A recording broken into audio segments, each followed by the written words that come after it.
Myself Dinesh, working as Assistant Professor, Department of Physics, Government First Grade College, Sagara. Dear students, in this video I am going to explain the topic transistors. Let us see the contents of this video.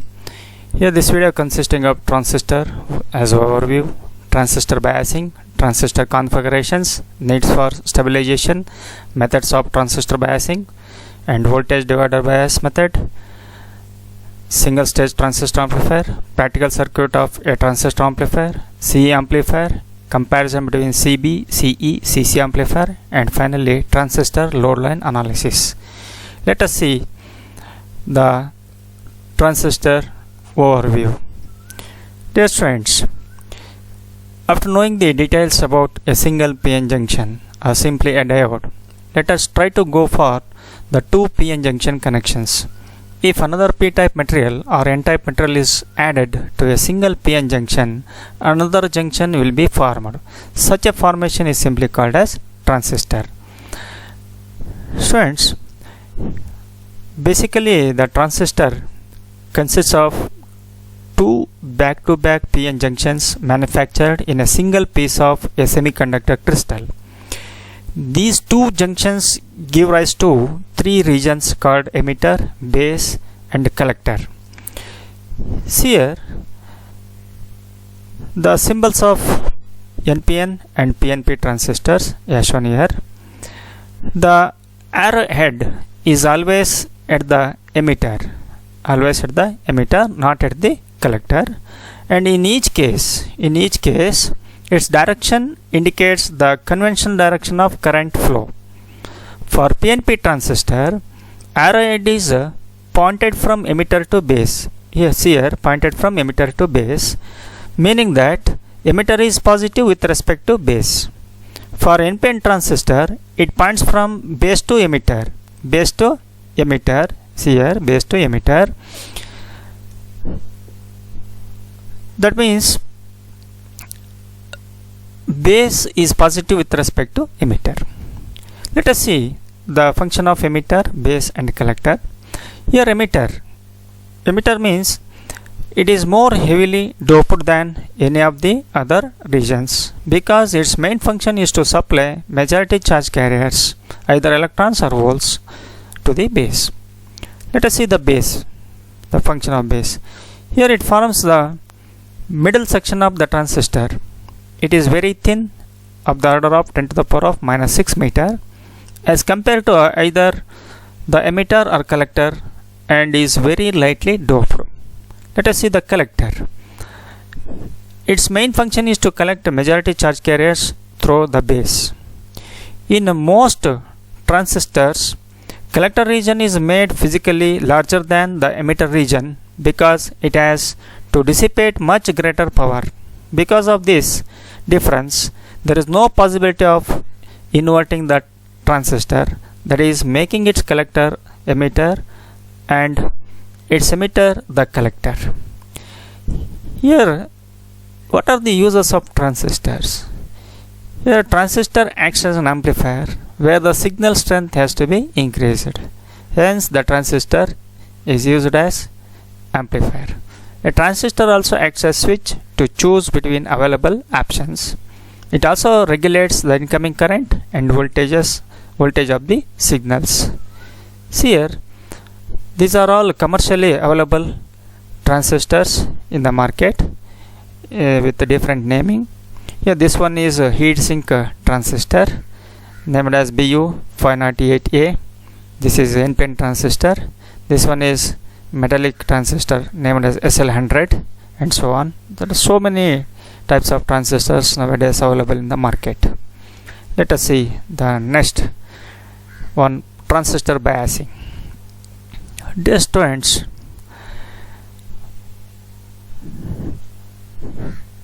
as we know that a transistor is a combination of two diodes, we have two junctions here.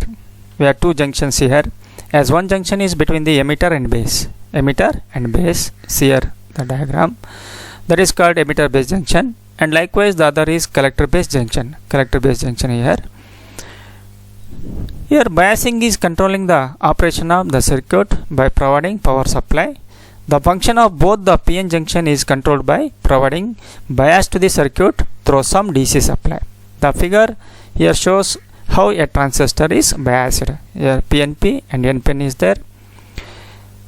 By having look at the above figure, it is understood that the N-type material is provided negative supply and P-type material is given positive supply to make the circuit forward bias. See here in the above figure, PNP transistor, N-type is connected to negative supply, P-type is connected to positive supply. Hence, it provides make the circuit as forward bias. In the same case, NPN transistor, here P-type is connected to positive, N-type is connected to negative, as the name forward bias. Second one, the N-type material is provided positive supply and P-type material is given negative supply to make the circuit reverse bias. Here N-type material is connected to positive supply, P-type is connected to negative supply. Here in case of NPN also, P-type is connected to negative, N is connected to positive, as the name reverse bias. Here by applying the power, the emitter base junction is always forward bias. As the emitter resistance is very small, the collector base junction is reverse biased and its resistance is bit higher. A small forward bias is sufficient at the emitter junction, whereas a high reverse bias has to be applied at the collector junction. The direction of current indicated in the circuits above, also called as the conventional current, is the movement of the whole current which is opposite to the electron current. These are all conventional current directions shown here. Here, for a PNP transistor, both collector and base are negative. In PNP transistor, both collector and base are negative. Here, collector is connected to negative, collector is negative. Here, base terminal is connected to negative. Here, both base and collector negative. Here, in the NPN transistor also, N is connected to positive, base is connected to positive, collector is connected to positive, base is connected to positive. Here in this case, base and collector both are positive. Here collector and base both are negative connection. Of course, collector is more negative than base. Here in this diagram PNP, collector is more negative than the base. In PNP, collector is more positive than the base, more positive than the base. Similarly, for NPN transistor, both collector and base are positive with respect to emitter. Again, the collector is more positive than the base, as shown diagram already explained. Here, the different potentials have been designated by double subscripts. Here, for PNP, that is VEE or VEB. This is VCC or VCE. For NPN transistor, it is designated as VBE or VEE. This one is VCC or VCE. Let us see the transistor configurations. Here any transistors has three terminals: emitter, base and the collector. Using these three terminals, the transistor can be connected in a circuit with one terminal common to both input and output in the three different possible configurations. The three types of configurations are common base, common emitter, common collector configurations. In every configuration, the emitter junction is forward biased and the collector junction is reverse biased. Let us see the common base configuration. Here, the name itself implies that the base terminal is taken as common terminal for both input and output of the transistor. Here base is common to both input and output. Here in NPN transistor, PNP transistor also base is both common to both input and output. Here this one is the common base connections for both PNP and NPN transistors. Let us see in details. For the sake of understanding, let us consider NPN transistor in common base configuration or PNP transistor in common. Here I have shown here PNP transistor in common base configuration. When the emitter voltage is applied, as it is forward biased, the electrons from negative terminal repel the emitter electrons and current flows through the emitter and base to the collector to contribute collector current. The collector voltage VCB is kept constant throughout this. In the common base configuration, the input current is the emitter current. Input current is emitter current and the output current is the collector current. See here, output current is collector current. Let us see the current amplification factor denoted as alpha. The ratio of change in collector current to the change in emitter current when collector voltage VCB is kept constant. Here when VCB is kept constant, the ratio delta IC by delta IE is said to be current amplification factor. That is alpha is equal to here change in collector current delta IC to the change in emitter current delta IE at constant VCB. Let us see expression for collector current. With the above idea, let us try to draw some expressions for collector current.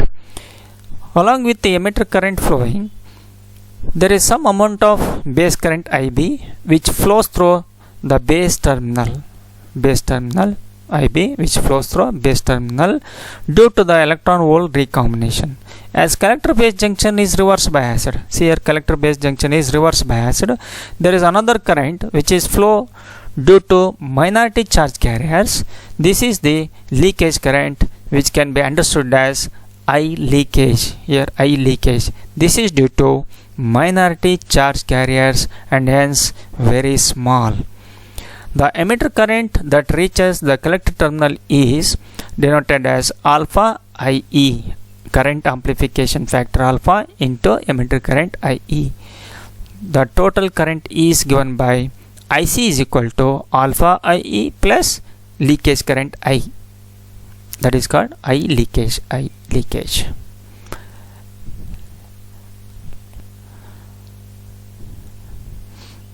See here, if the emitter base voltage VEB is 0, VEB is 0, emitter base voltage is 0, then even then there flows a small leakage current which can be termed as ICBO, that is collector base current with output open, here ICBO. Here as mentioned earlier, through collector base junction is reverse biased. For majority charge carriers, that is holes, it is forward biased so far as thermally generated minority charge carriers, that means electrons, are concerned. This current flows even when emitter is disconnected from its DC supply as shown in figure. Emitter is disconnected from DC supply. Here it is said to be open circuit. It flows in the same direction as the collector current of majority carriers. Here it flows in the same direction as the collector current flows. This is ICBO. It is called leakage current ICBO. The subscripts CBO stands for current from collector to base, with emitter open, hence the name ICBO. Yes, sure. See here the direction. Very often it is simply written as ICO. It is also written as ICO. ICBO is extremely temperature dependent because it is made up of thermally generated minority carriers. As mentioned earlier, ICBO doubles for every 10 degrees Celsius rise of temperature for germanium and 6 degree rise of temperature for silicon. Here the collector current therefore can be expressed as IC is equal to alpha IE plus ICBO. Therefore, according to Kirchhoff current law, IE is equal to IC plus IB. IE is equal to IC plus IB. Therefore, IC is equal to alpha into, substitute the value of IE in this equation, above equation, we get alpha into IC plus IB plus ICBO. On further simplification, IC into 1 minus alpha equals alpha into IB plus ICBO. Therefore, the collector current IC is equal to alpha by 1 minus alpha into IB plus 1 by 1 minus alpha into ICBO. Hence, the above derived is the expression for collector current. the value of collector current depends on the base current and the leakage current along with the current amplification factor of that transistor in use. Let us see the common emitter configuration. Here the name itself implies that the emitter terminal is taken as common terminal for both input and output of the transistor. Here emitter is common for both input and output in both the diagrams. Just as in common base configuration, the emitter junction is forward biased. Emitter junction is forward biased and the collector junction is reverse biased. The flow of electrons is controlled in the same manner. The input current is this base current IB. Input current is base current denoted as IB, and the output current is collector current denoted as IC. Let us see the base current amplification factor beta. The ratio of change in collector current to the change in base current is known as base current amplification factor beta. It is denoted by beta.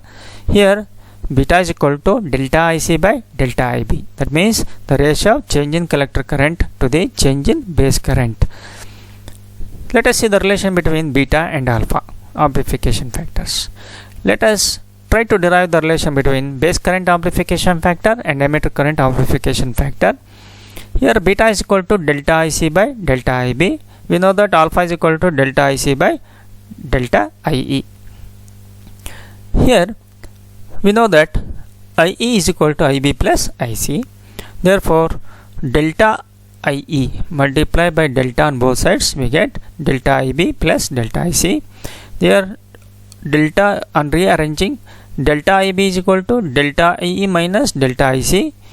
We can write as beta is equal to delta IC divided by delta IE minus delta IC. Here divided by delta IE in both numerator and denominator. Therefore beta is equal to delta IC divided by delta IE upon delta IE by delta IE minus delta IC by delta IE. Here delta IE get cancelled. Finally on further simplification we get alpha is equal to delta IC by delta IE. Therefore beta is equal to alpha by 1 minus alpha. On further simplification of this one beta, we get beta is equal to alpha by 1 minus alpha. From the above equation, it is evident that as alpha approaches 1 unity, then beta reaches infinity. When alpha is equal to 1 in the denominator, denominator becomes 0, then alpha by 0, that is equal to infinity. Let us see the bare expression for collector current. Here in the common emitter configuration, base current IB is the input current. IB is the input current. IC is the output current shown here. We know that IE is equal to IB plus IC and IC is equal to alpha IE plus ICB4. Here for substituting the value of IE, alpha into IB plus IC plus ICB4. Therefore on further simplification, IC into 1 minus alpha is equal to alpha into IB plus ICB4. Therefore IC is equal to alpha upon 1 minus alpha into IB plus 1 by 1 minus alpha into ICB4. If base circuit is open, see here in the diagram, base circuit is open. That means base current is 0. The collector emitter current with base open is called ICEO. Therefore ICEO means the leakage current is extremely temperature dependent. It is depends on the temperature. It almost doubles for every 6 degree rise of temperature in germanium and for every 10 degree Celsius rise in silicon. Any increase in ICBO is magnified 1 plus beta times, that is 200 to 300 times. Even a slight increase in ICBO will affect IC considerably. Therefore, when base lead is open, it is found that IB is equal to 0, there is a leakage current from collector to emitter. From collector to emitter, it is called ICEO. The subscript CEO standing for collector to emitter with base open. Collector to emitter with base open. Here the direction of leakage current ICEO here. Therefore, ICEO is equal to 1 by 1 minus alpha into ICBO. Substituting the value of this in previous equation, we get IC is equal to alpha by 1 minus alpha into IB plus ICEO. Therefore, IC is equal to beta into IB plus ICEO. This one, alpha by 1 minus alpha means beta. Therefore, it becomes beta IB plus ICEO. Hence, the equation for collector current is obtained. Let us see the new voltage. In common emitter configuration, by keeping the base current constant, if VC is varied, IC increases nearly to 1 volt of VCE and stays constant thereafter. This value of VCE up to which collector current IC changes with VCE is called new voltage. The transistors, while operating in common emitter configuration, they are operated above this new voltage. Let us see the common collector configuration. The name itself implies that the collector terminal is taken as common terminal for both input and output of the transistor. The common collector connection for both NPN and PNP transistor shown here. Just as in common base and common emitter configurations, the emitter base junction is forward biased, and the collector junction is reverse biased. The flow of electrons is controlled in the same manner. The input current is the base current IB and the output current is the emitter current IE. Let us see the current amplification factor gamma in case of common collector configuration. The ratio of change in emitter current to the change in base current is known as current amplification factor in common collector configuration. It is denoted by alpha. Therefore, alpha is equal to delta IE by delta IB. Delta IE means change in emitter current divided by delta IB means change in base current. Let us see the current gain in CC configuration is same as in common emitter configuration. The voltage gain in CC configuration is always less than 1. Let us see the relation between gamma and alpha. Already we know that gamma is equal to delta IE by delta IB and alpha equals delta IC by delta IE. Therefore, IE is equal to IB plus IC. Therefore, delta I multiply by delta on both sides, we get delta IE is equal to delta IB plus delta IC. Therefore, delta IB is equal to delta IE minus delta IC. Substituting the value of base current IB, we get gamma equals delta IE by delta IE minus delta IC. Therefore, for this equation, gamma equals delta IE by delta IB. Delta IB value is delta IE minus delta IC. We get this equation. And dividing by delta IE on numerator and in the denominator, we get alpha is gamma equals delta IE upon delta IE whole divided by delta IE by delta EE minus delta IC by delta IE. Finally, we got gamma equals 1 by 1 minus alpha. Let us see the expression for collector current. We know that collector current IC is equal to alpha into IE plus ICBO. We know that this equation from previous slide. IE is equal to IB plus IC. Therefore, IB plus IC means alpha IE plus ICBO, IC value. Therefore, on further simplification, IE into 1 minus alpha equals IB plus ICBO.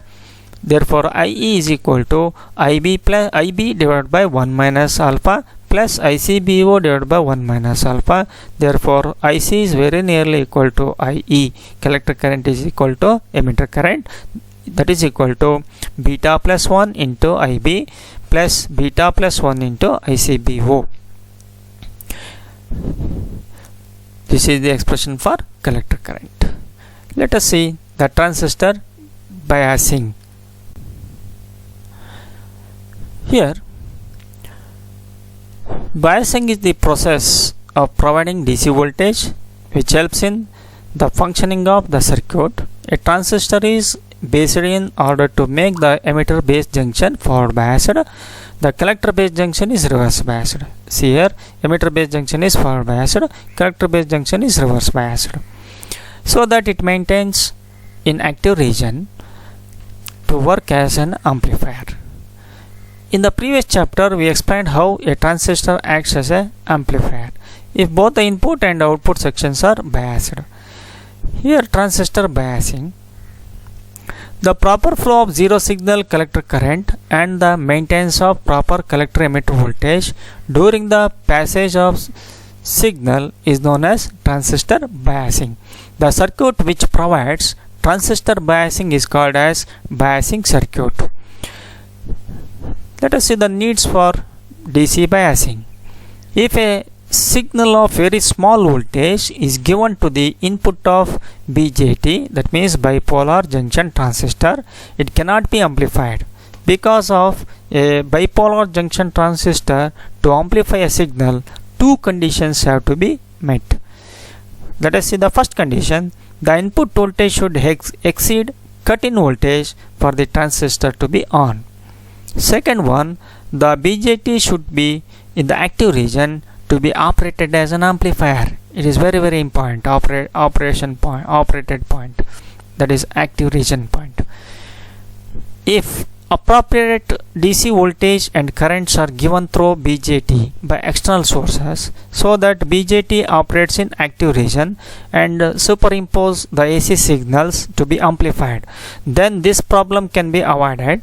The given DC voltage and currents are so chosen that the transistor remains in active region for entire input AC cycle. Hence, DC biasing is needed.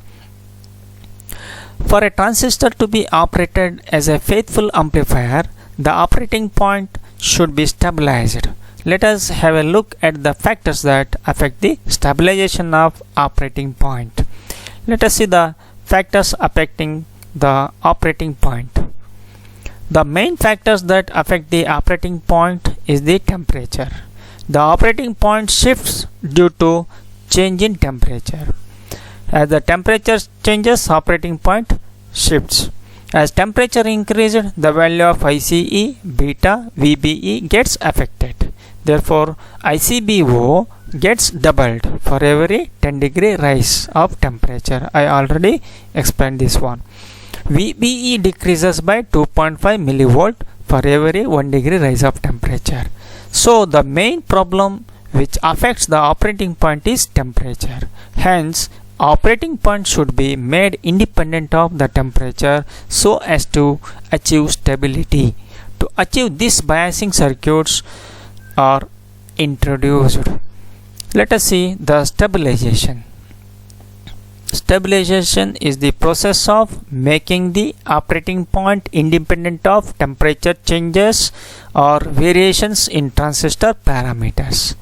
Once the stabilization is achieved, the value of collector current and VCE becomes independent of temperature variations or replacement of transistor. A good biasing circuit helps in the stabilization of operating point. Let us see need for stabilization. Stabilizations of the operating point has to be achieved due to the following reasons. Let us see. The first reason is temperature dependence of collector current IC. Second one, the individual variations. Third one, thermal runaway. Let us understand these concepts in detail. Let us see the temperature dependence of collector current IC. As the expression for collector current IC is equals beta into IB plus ICO equals beta into IB plus beta plus 1 into ICBO. Here, The collector leakage current ICBO is greatly influenced by temperature variations. To come out of this, the biasing conditions are set so that zero signal current IC should be equal to 1 milliampere.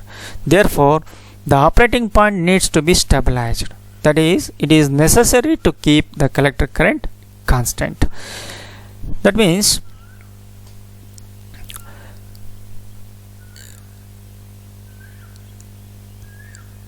this is the need for stabilization. This is one of the condition needed.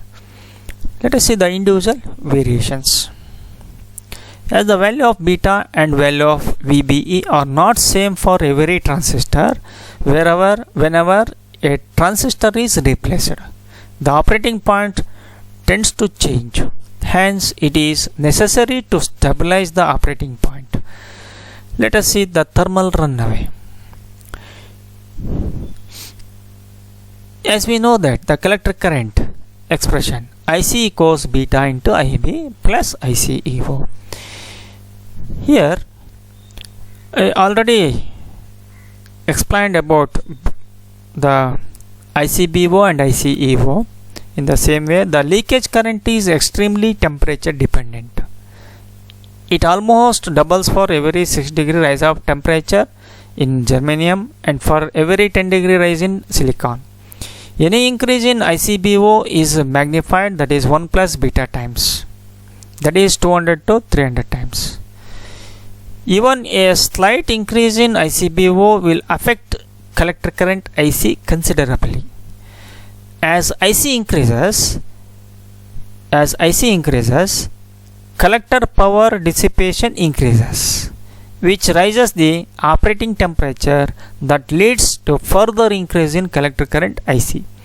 If this succession of increases is allowed to continue, soon the collector current will increase beyond safe operating value, thereby damaging the transistor itself, a condition known as thermal runaway. Hence, some of stabilization is necessary to prevent this thermal runaway. The flow of collector current and also the collector leakage current causes heat dissipation, I already told. If the operating point is not stabilized, there occurs a cumulative effect which increases this heat dissipation. The self-destruction of such an unstabilized transistor is known as thermal runaway. In order to avoid thermal runaway and the destruction of transistor, it is necessary to stabilize the operating point, that is to keep collector current IC constant. Let us see the stability factor. Here, to understand that collector current IC should be kept constant in spite of variations of ICBO or ICO. The extent to which a biasing circuit is successful in maintaining this is measured by stability factor. It is denoted by S. By definition, the rate of change of collector current IC with respect to the collector leakage current ICO at constant beta and IB is called stability factor. Here that means stability factor S is defined as delta IC by delta ICO at constant IB and beta. Larger the value of stability factor S, greater the thermal instability. As S larger, greater the thermal instability and vice versa. That means in view of the above, this factor should more appropriately be called instability factor.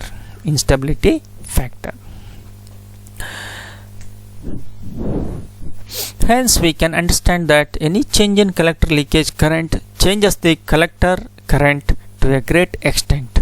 The stability factor should be as low as possible so that the collector current does not get affected. Hence, S is equal to 1 is the ideal value. stability factor S is equal to unity is the ideal value. The general expression of stability factor for a common emitter configuration can be obtained as under here this one. S is equal to beta plus 1 divided by 1 minus beta into delta IB by delta IC. Here on differentiating the equation we get S is equal to beta plus 1 divided by 1 minus beta into delta IB by delta IC.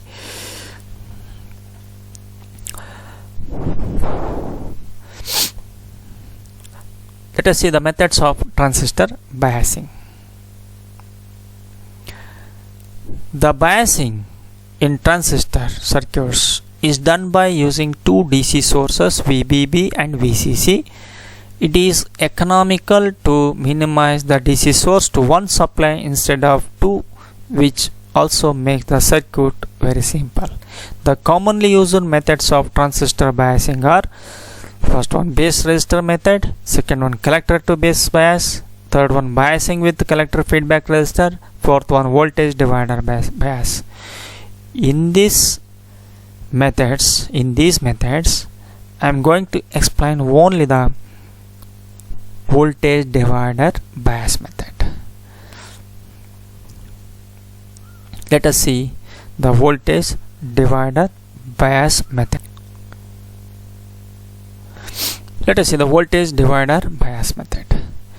Here, among all the methods of providing biasing and stabilization, the voltage divider bias method is the most prominent one.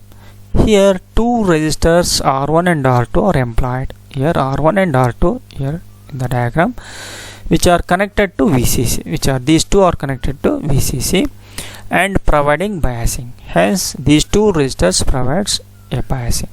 The resistor RE, emitter resistor RE employed in the emitter provides stabilization. Here RE provides stabilization to the transistor. The name voltage divider comes from the voltage divider formed by R1 and R2. Here the name voltage divider bias come from the voltage divider formed by the resistors R1 and R2. The voltage drop across R2 forward biases the base emitter junction. It makes it forward biases, that is VBE. This causes the base current and hence the collector current flows in zero signal conditions. The figure shows the circuit of voltage divider bias method. Suppose that the current flowing through resistance R1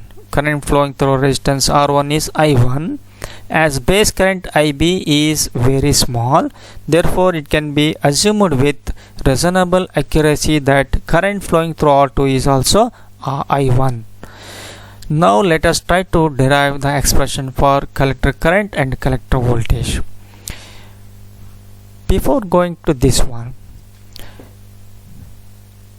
operating point stability, we understand about the operating point stability. Let there be a rise in temperature. This causes a rise in ICO, a rise in IC and IE. Now the current in RE increases. As a result, the voltage drop across RE increases and consequently the base current decreases. This decreases the collector current. IC. Thus the presence of RE reduces the increase in IC and improves the operating point stability. Let us try to derive the expression for collector current and collector voltage. Collector current IC. From the circuit it is evident that I1 equals VCC by R1 plus R2. Here I1 equals VCC by R1 plus R2. Therefore the voltage across the resistance R2 is V2 equals I1 into R2. Here the I1 current, the same current I1 flows in the resistor R2 also. Therefore V2 equals I1 into R2. I1 means VCC by R1 plus R2. Applying Kirchhoff voltage law to the base circuit in this part. V2 equals VBE plus VE. Therefore V2 equals VBE plus IE into RE. In this part. IE is equal to, on further simplification, IE is equal to V2 minus VBE divided by RE. Since when IE is nearly equal to collector current IC, therefore the above equation becomes IE is replaced with IC, that becomes V2 minus VBE by RE. From the above expression, it is evident that the collector current does not depend upon the beta. VB is very small, that collector current IC does not get affected by VBE. Thus, IC in this circuit, collector current IC in this circuit is almost independent of transistor parameters, and hence good stabilization is achieved. Let us see the collector emitter voltage VCE. Collector emitter voltage. Applying Kirchhoff voltage law to the collector side. We know that VCC, here in the diagram, VCC equals IC into RC plus VCE plus voltage across collector and emitter plus current into emitter resistance RE, IE into RE. Therefore IC into RC plus VCE plus IE into RE. Since IE is nearly equal to IC, therefore IC into RC plus VCE plus IC into RE, this is equal to IC into RC plus RE plus VCE. Therefore we get VC equals VCC minus IC into RC plus RE. RE provides excellent stabilization in this circuit. Therefore V2 equals VBE plus IC into RE. Suppose there is rise in temperature, then the collector current IC decreases. I already mentioned this one, which causes the voltage drop across RE increases. This leads the voltage drop across RE increases. As the voltage drop across R2 is V2, which is independent of IC, this collector current IC. The value of VBE decreases. The voltage VBE decreases. The reduced value of IB tends to restore the collector current to the original value. Therefore, stability factor, the equation for stability factor of this circuit is obtained as stability factor S is equal to beta plus 1 into R0 plus R3 divided by R0 plus RE plus beta into RE. Therefore, this is equal to beta plus 1 into 1 plus of R0 by RE divided by beta plus 1 plus R0 by RE, where R0 is equal to R1 R2 divided by R1 plus R2. If the ratio R0 by RE is very small, then R0 by RE can be neglected as compared to 1, and the stability factor becomes S is equal to beta plus 1 into 1 by beta plus 1. Beta plus 1 get cancelled, that means S is equal to 1. This is the smallest possible value of stability factor S and leads to maximum possible thermal stability. Let us see the basic amplifier. Let us now try to understand the fundamental concepts of basic amplifier circuit. An electronic signal contains some information which cannot be utilized if does not have proper strength. The process of increasing the signal strength is called as amplification. Here the transistor is used as an amplifier. Amplification is a practical applications is done using multi-stage amplifiers. A number of single-stage amplifiers are cascaded to form a multi-stage amplifier. Let us see how a single-stage amplifier is built, which is the basic for multi-stage amplifier. Let us see the single-stage transistor amplifier. When only one transistor with associated circuitry is used for amplifying a weak signal, the circuit is known as single-stage amplifier. Analyzing the working of single-stage amplifier circuit, makes us easy to understand the formation and working of multi-stage amplifier circuits. A single-stage transistor amplifier has one transistor, bias circuits, and other auxiliary components. The following circuit diagram shows how a single-stage transistor amplifier looks like.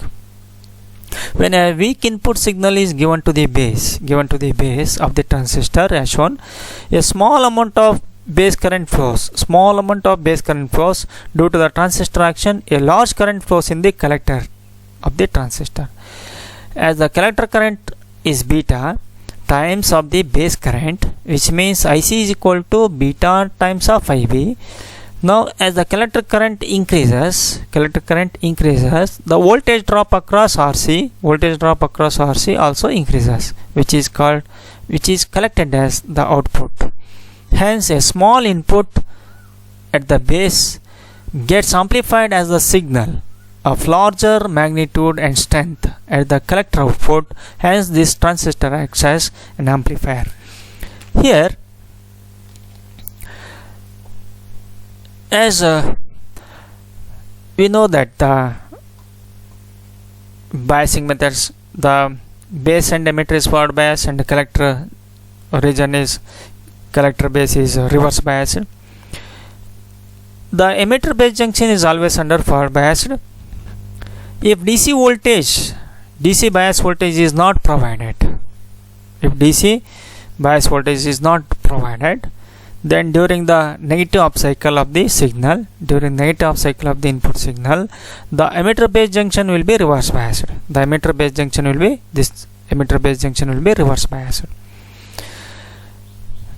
It upsets the transistor action.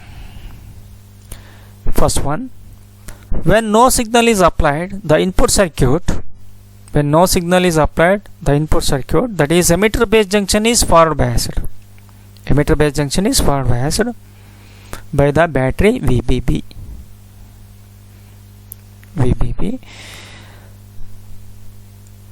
And hence DC collector current IC flows through the collector circuit. It is called zero signal current. Suppose let the input signal be applied. Second case, if the input signal be applied during the positive half cycle of the input signal, the forward bias across the emitter base junction is increased. More number of electrons flow from emitter to the collector via the base, which causes an increase in the collector.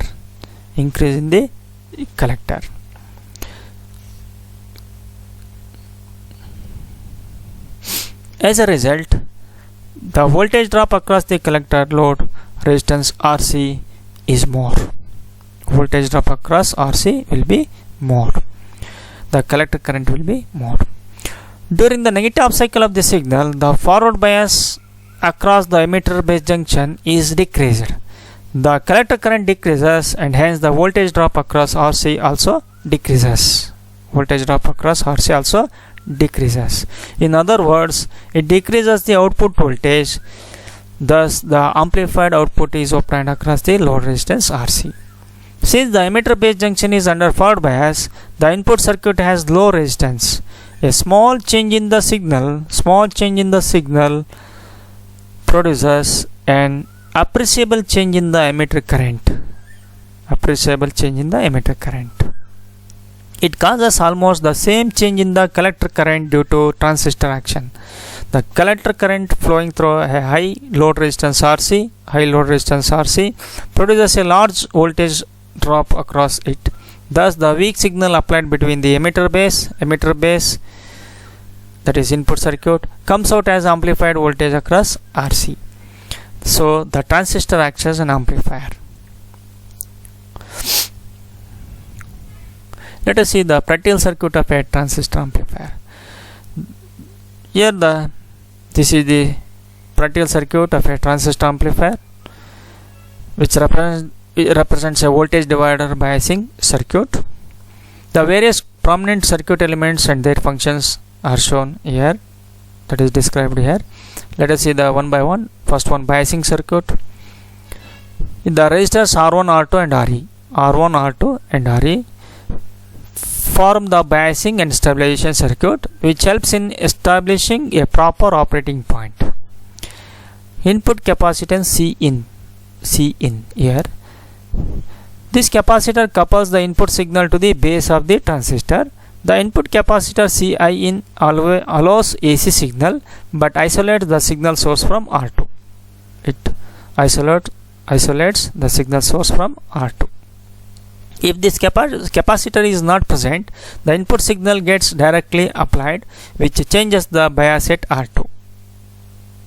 It upsets. Let us see the coupling capacitor Cc. This capacitor is present, Cc, present at the end of one stage and connects it to the other stage. As it couples two stages, it is called as coupling capacitor. It couples the two stages, first stage to second stage, hence the name coupling capacitor. This capacitor blocks DC of one stage to enter the other but allows AC to pass, hence it is also called as blocking capacitor. Due to the presence of coupling capacitor Cc, the output across the load resistance RL is free from the collector's DC voltage. If this is not present, the bias condition of the next stage will be drastically changed due to the shunting effect of RC,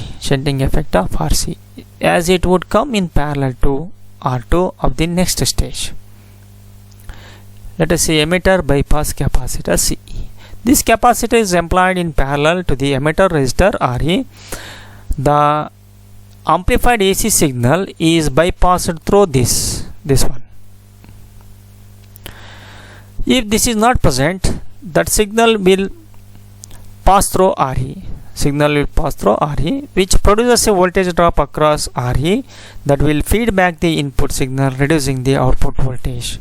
Let us see the load resistor RL. The resistance RL connected at the output is known as load resistor. When the number of stages are used, then RL represents the input resistance of the next stage. Various circuit currents. Here I1 is there, IC is there, IC2 is there, IB, small IB is there. Let us go through various circuit currents in the complete amplifier circuit. These are already mentioned in the above figure. Base current. When no signal is applied in the base circuit, DC base current IB flows due to the biasing circuit. When AC signal is applied, AC base current IB, small IB, also flows. Therefore, with application of signal, total base current IB is given by IB is the total base current. Small IB is said to be AC base current. Capital IB is the DC base current. Therefore, IB equals IB plus IB. Let us see the collector current. When no signal is applied, a DC collector current IC flows due to biasing circuit when AC signal is applied. AC collector current IC, small IC shown here, also flows. Therefore, the total collector current IC is given by total collector current IC is equal to capital IC DC collector current plus small IC, that is AC collector current. Therefore, IC is equal to beta into IB, that is zero signal collector current. IC is equal to beta into IB, that is called collector current due to a signal. Emitter current. When no signal is applied, a DC emitter current IE flows with application of signal. Total emitter current IE is given by IE is equal to I capital E plus I small e. It should be remembered that IE equals IB plus IC. Therefore, IE equals IB plus IC. As base current is usually small, it is to be noted that IE is very nearly equal to IC and IC is very nearly equal to IE. These are the important considerations for practical circuit of transistor amplifier. Now let us know about the classification of amplifiers. Based on configurations, any transistor amplifier uses a transistor to amplify the signals which is connected in one of the three configurations. For an amplifier, it is better state to have a high input impedance in order to avoid loading. effect in multi-stage circuits and lower output impedance. In order to deliver maximum output to the load, the voltage gain and power gain should also be high to produce a better output.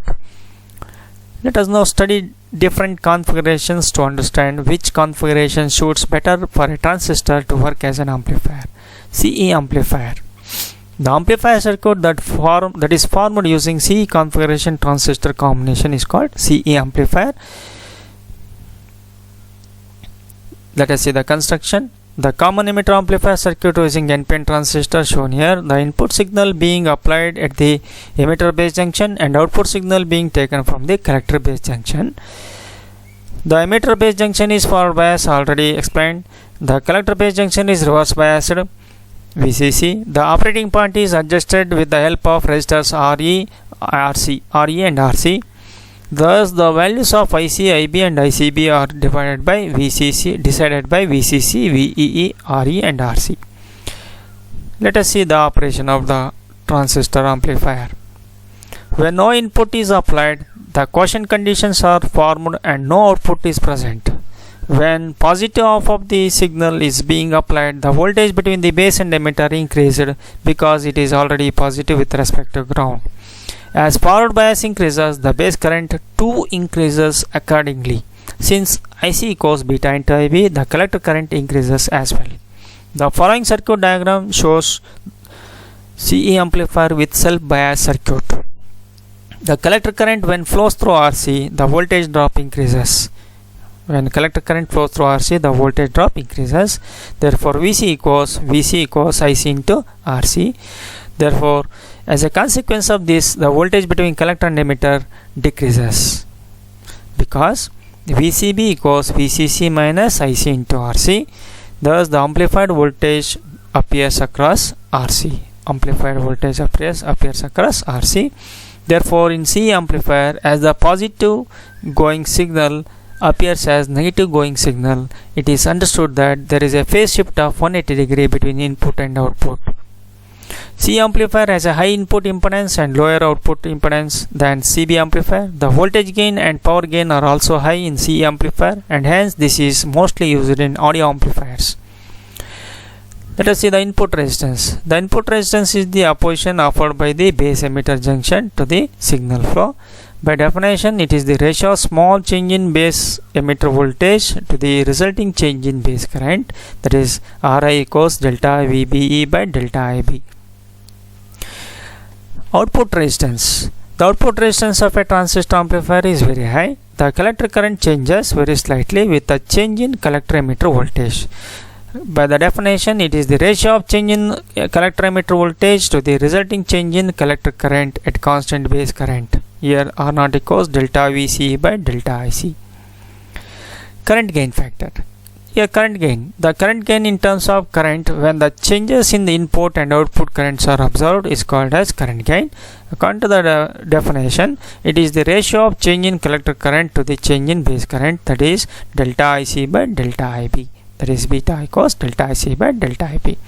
The value of beta ranges from 20 to 500. The current gain indicates that input current becomes beta times in the collector current. Let us see the voltage gain. The gain in terms of voltage when the changes in input and output currents are observed is called as voltage gain. By definition, it is the ratio of change in output voltage to the change in input voltage. Here delta VC is the output voltage, delta VB is the change in input voltage. That is change in output current into effective load, that is delta VC. Here change in input current into input resistance, that is delta VBE. Here we get delta IC into delta RAC divided by delta IB into RI. This is equal to finally beta into RAC by RI. For a single stage amplifier, RAC equals RC. Therefore, power gain. The power gain is defined as ratio of output signal power to the input signal power, that is delta IC square into RAC by delta IB square into RI. This is the power gain of the transistor amplifier. That means gain in terms of power when the changes in the input and output currents are observed. That is called power gain. This is the formula for power gain. Here this is current gain into voltage gain. Hence these are all important terms which refer the performance of an amplifier. Let us see the comparison between CB, CE, CC amplifiers. This one. These are the characteristics. This common emitter configuration, CB configuration, CC configuration. Input in different configurations here. The output resistance here in CE large, it is in high, in CC low. Current gain factor in CE, that is high, beta is high. CB configuration, alpha is less than 1. In CC configuration, that is high, that is in terms of 1 plus beta times. Voltage gain is high, nearly about 1500. In CB configuration, that is high, 1500 times. It is less than 1 in CC configuration. Here power gain shown here. Phase between input and output. Here in common emitter, there is a phase reversal, that is a phase shift of 180 degree. Here in common base, there is no phase shift, that remains same. In common collector also, the phase remains same.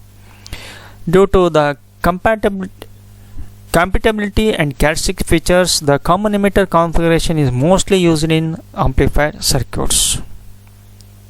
Let us see the transistor regions of operation. These are the different regions. These biasing methods make transistor circuit to work in 4 kinds of regions, such as active region, saturation, cutoff region, and inverse active region, that is seldom used. This is understood by having a look at the following table. This is emitter junction, collector, and region of operation. Forward bias. Emitter junction is forward bias, then collector junction is forward bias, then region is said to be saturation region. When emitter junction is forward bias, collector junction is reverse bias, then it is said to be active region. When emitter junction is reverse bias, collector junction is forward bias, then the region of operation is inverse active region. When the emitter junction is reverse biased, collector junction is reverse biased, then the region of operation is said to be cutoff region.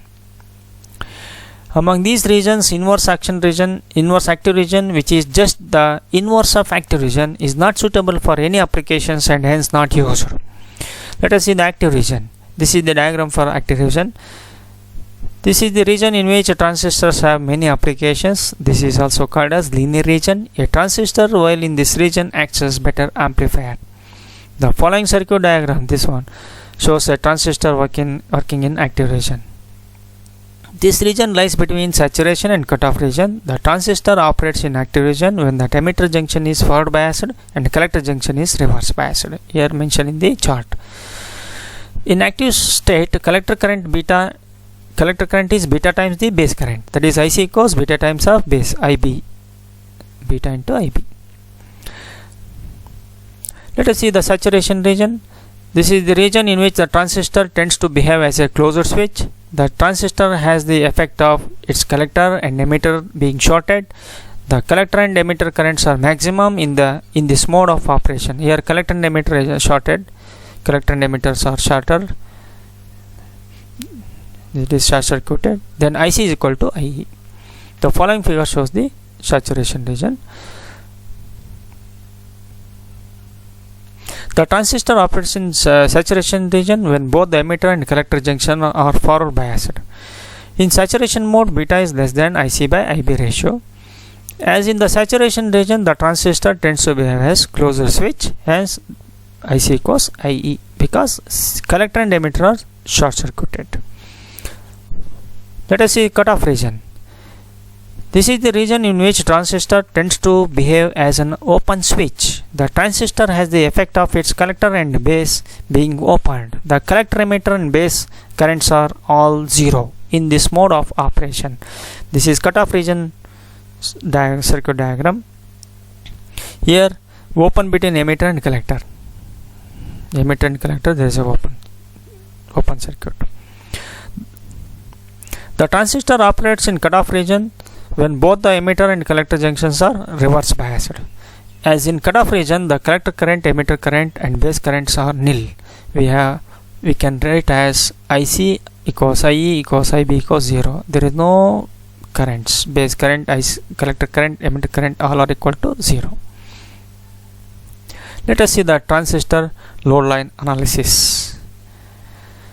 Till now we have discussed different regions of operation of transistors, but among all these regions we have found that the transistor operates well in active region and hence it is also called as linear region.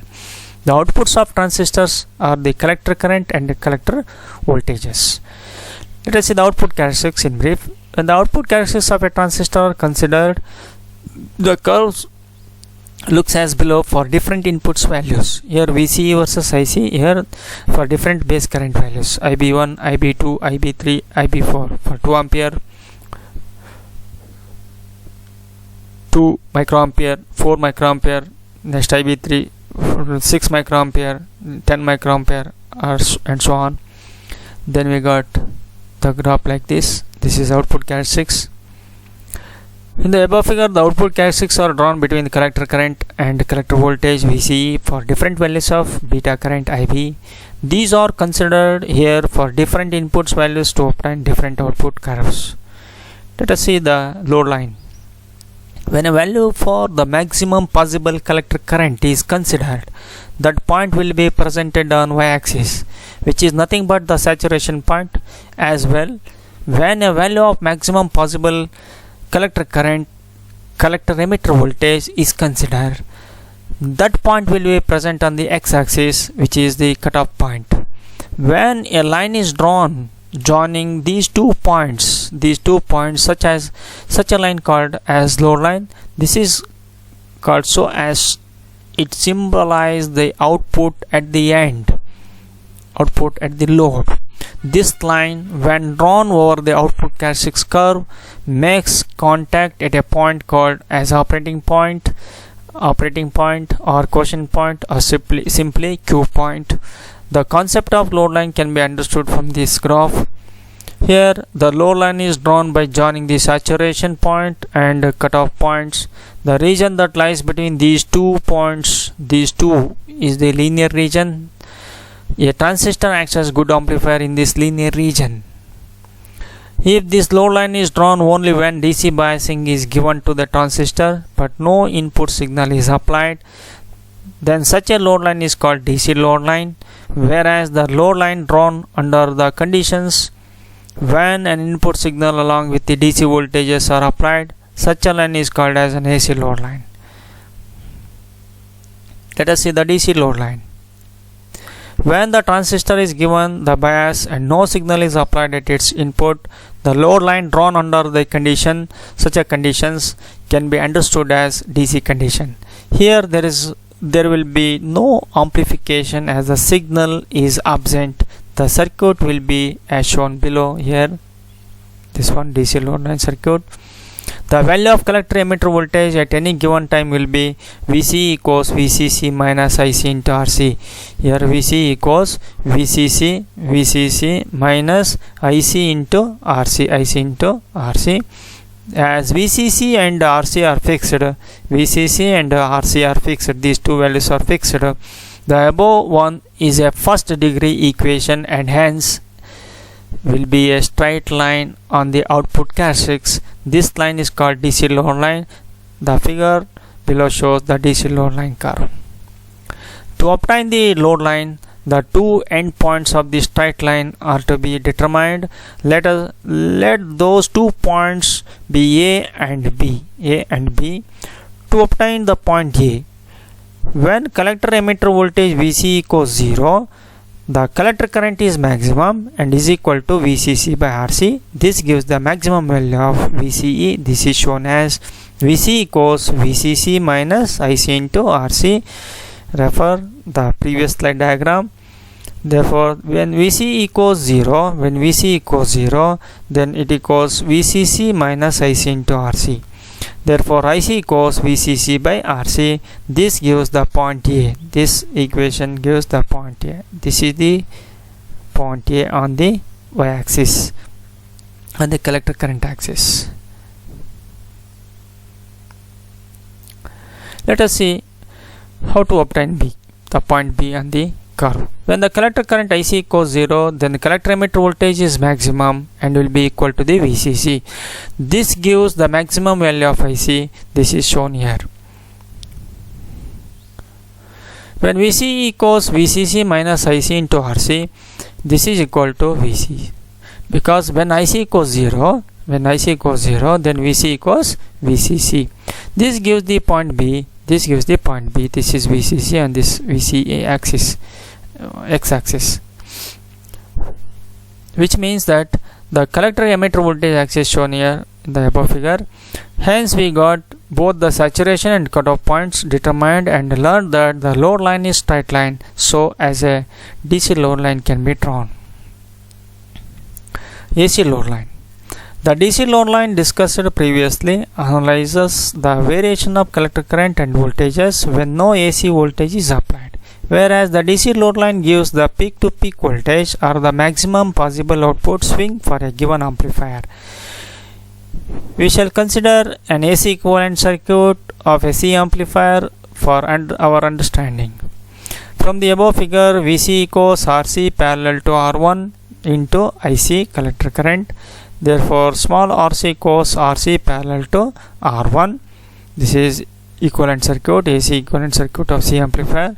For a transistor to operate as an amplifier, it should stay in active region. The quotient point is so chosen in such a way that the maximum input signal excursion is symmetrical on both negative and positive half cycles.